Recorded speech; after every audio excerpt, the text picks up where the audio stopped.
La réalité, c'est qu'il n'y a pas encore de démocratie au Cameroun. Je ne sais même pas si elle a commencé.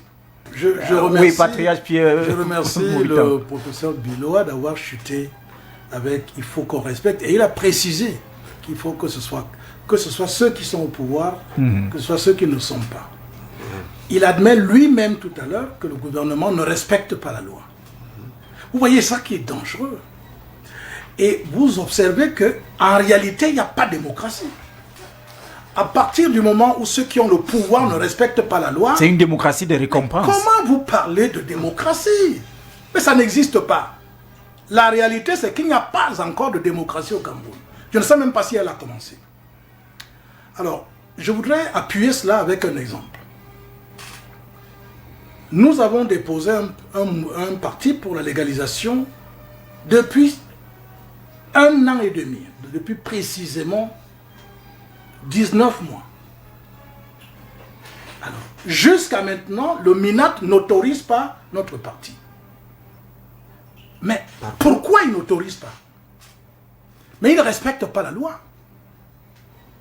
Et quand il ne respecte pas la loi, comment voulez-vous que les gens comptent sur la démocratie pour qu'il y ait alternance au pouvoir? Est-ce que ce n'est pas ça qui crée la violence?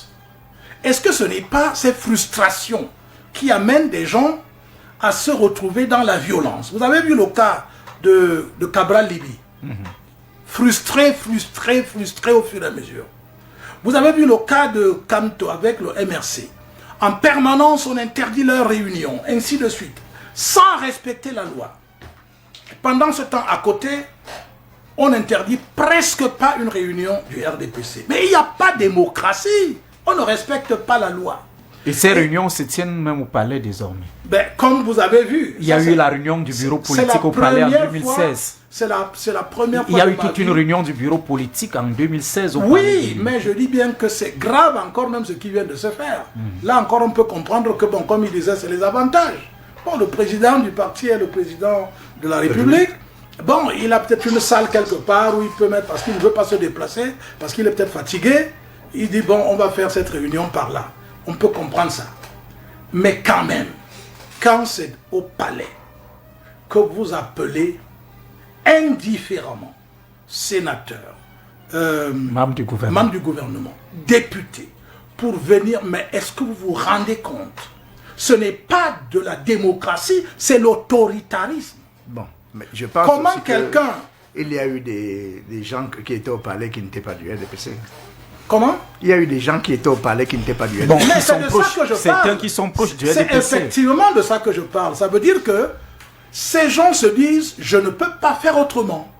Si je ne pars pas... Si je boude, peut-être un remaniement arrive et on me boude. Oh, peut-être que désormais, machin et tout. Non. Donc c'est clair, c'est l'autoritarisme.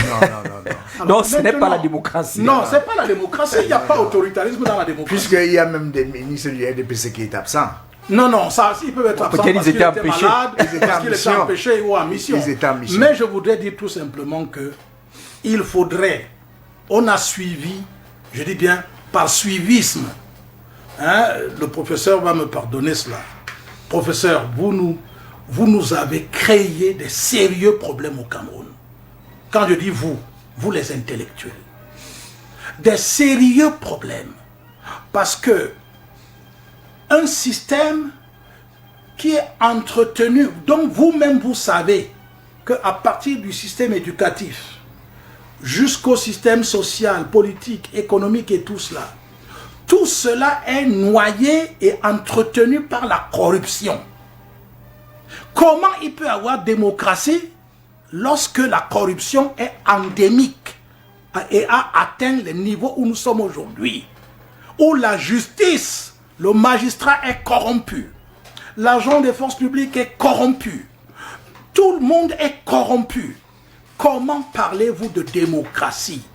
Quand je dis que je vous en veux à vous les intellectuels, parce que c'est vous qui êtes aux commandes, c'est vous qu'on nomme X et Y, mais pourquoi vous laissez une situation de ce genre pourrir alors que vous avez le pouvoir? La majorité des intellectuels camerounais sont dans le parti au pouvoir. Comment on peut comprendre ça? Quand nous regardons comment des intellectuels, toute honte bue, sont dans les médias tous les jours.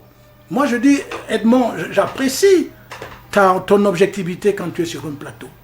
Mais regardez vos collègues. Ils viennent sur les plateaux, viennent même mentir en sachant que les étudiants, leurs étudiants vont les écouter et risquent d'aller faire ce qu'ils sont en train de dire sur le plateau. Vous vous rendez compte de ce que les intellectuels font pour ce pays? Mais c'est très grave. Il faut donc aujourd'hui, d'abord, que ce système soit balayé. Je dis le système actuel. Je n'ai pas dit Paul Biya. Je dis le système actuel doit être balayé. Sans balayer Paul Biya, le système non, ce n'est pas ce que j'ai dit. Nettoyé. Je dis le système doit être balayé. Et y compris donc avec tous ceux qui l'ont entretenu. Parce que si vous gardez dans le système les gens qui ont entretenu ce système, vous allez mettre le verre dans le fruit et le fruit va pourrir encore à nouveau. Il faut un autre type de Camerounais. Et dans ce sens, il faut un autre type de formation. Il faut un autre type d'être qui seul est capable de pouvoir pratiquer la démocratie. Parce que tout le monde aujourd'hui, chacun travaille pour son poste, pour la survie de sa famille propre, mais l'intérêt général... Il ne travaille pas pour l'intérêt général. Non, et il faut donc qu'on en revienne.